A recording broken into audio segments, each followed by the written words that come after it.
परिवार, नाते, रिश्ते, कुटुंब, कबीले, व्यापार, व्यवसाय में बहुत भीड़ है, बहुत भीड़। एक नौकरी भी कर रहे हो ना तो उसमें भी भीड़ है।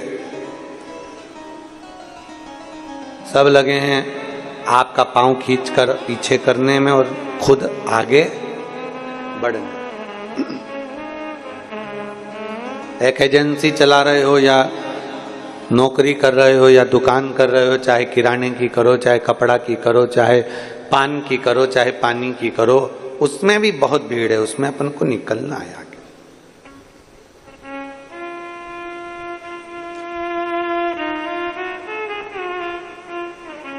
दुनिया लगी है कैसे भी, बस आपको ट्रैफिक में फंसाना है, आपको निकलने नहीं देना है। पर आपके ऊपर निर्भर करता है कि आप कैसे निकलेंगे।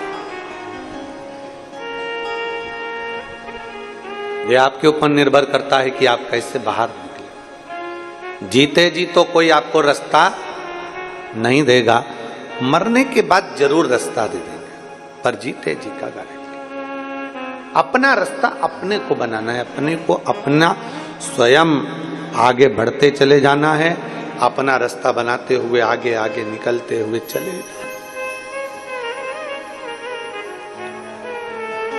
भगवान का नाम लेते जाओ, शिव नाम लेते जाओ, भगवान शंकर का गुणगान करते जाओ और आगे बढ़ते चले जाओ।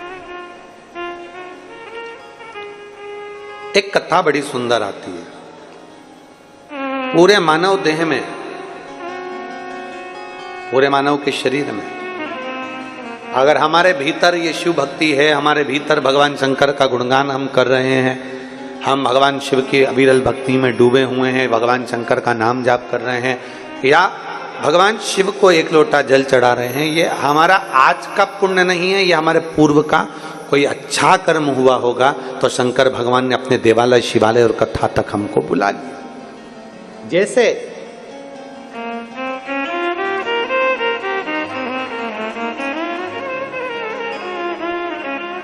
गन्ना, क्या बोलते हैं उसको, शुगर, गन्ना, यहाँ क्या बोलते हैं, गन्ना ही बोलते हैं, गन्ना, शुगर। उसमें चाहे समुद्र का पानी डाल दो, चाहे तुम नाले का पानी डाल दो, चाहे तुम गटर का पानी डाल दो, चाहे तुम उस गन्ने में कोई सा भी पानी डाल दो, पर गन्ने की मिठास में कोई फर्क नहीं पड़ता। गन्ना मीठा है तो मीठा ही रहेगा। करेला, उसमें तुम कितना भी शक्कर घोल के डाल दो, चाहे तुम उसमें कुछ भी अच्छी से अच्छी गुलाब जामुन की चाशनी डाल दो, चाहे तुम कैसा भी कुछ डाल दो, करेला कड़वा है तो कड़वा ही रहेगा, क्योंकि उसके अंदर वो गुण है।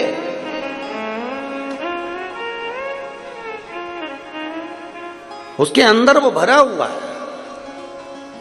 उसका आज का गुण नहीं, उसका पैदाइश गुण है।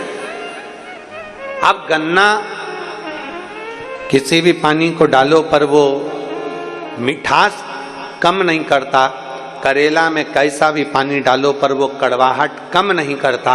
उसी तरह आप विचार करना, आपके घर में 4 बहुएं हैं, आपके घर में 4 लोग हैं, आपके घर में 5 लोग हैं, बेटी है, बेटा है, परिवार है, माता है, पिता है, परिवार पूरा की पूरा है, बहुएं भी रह रही हैं, चाचा चाची भी रह रहे हैं, काका काकी भी रह रहे हैं, बुआ फूफा भी रह रहे हैं, सब कोई रह रहे हैं, तुम्हारे घर में सब है।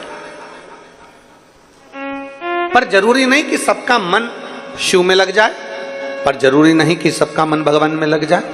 कोई कोई ऐसा होगा घर के अंदर जो शंकर के मंदिर तक भी जाएगा, जल भी चढ़ाएगा, शंकर का गुणगान भी करेगा, शिव स्मरण भी करेगा। कोई कोई ऐसा रहेगा जो शंकर के करीब में जाएगा, और कोई ऐसा भी रहेगा जिसको किसी देवता से मतलब नहीं, किसी देवता से।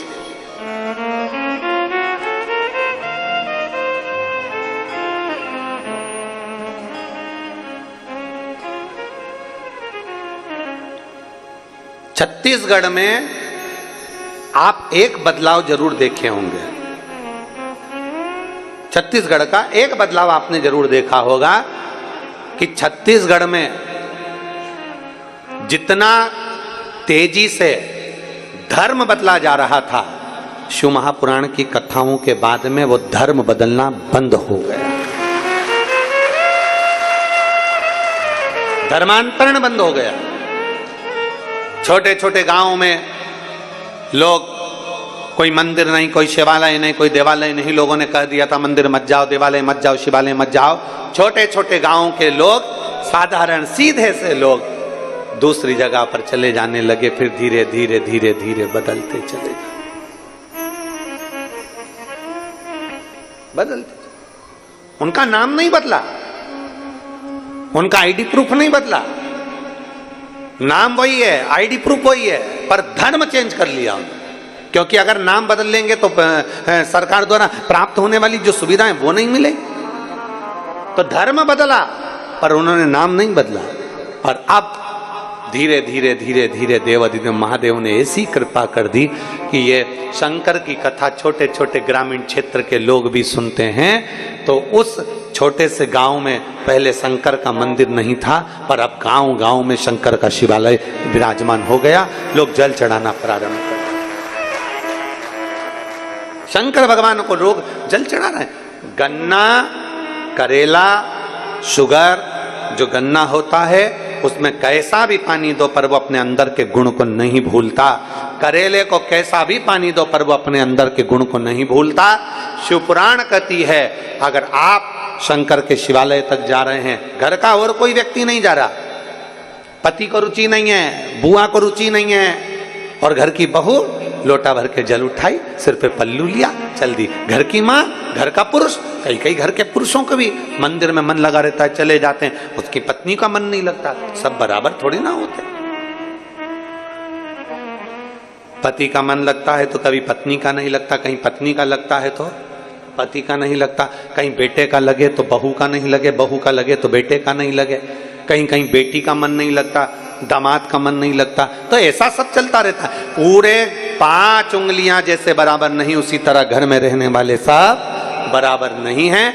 किसी का मन लगेगा, किसी का नहीं लगेगा। आप दुखी मत होना, अपने अंदर ये विश्वास रखना, अपने भीतर ये विचार रखना कि गन्ने में कितना भी पानी दो पर उसकी मिठास कभी भी खत्म नहीं होती। कैसा भी पानी मिले, करेले में कैसा भी पानी मिले, उसकी कड़वाहट खत्म नहीं होती। उसी तरह जिसको परमात्मा ने शुरू से ही ढाल कर भेजा है और जो ढला हुआ है उसको कितना भी बदलने का प्रयास करो, वो शंकर के मंदिर तक चले ही जाता है, शिव की स्तुति कर ही लेता है, शंकर का गुणगान कर ही लेता है, कितना भी बदल।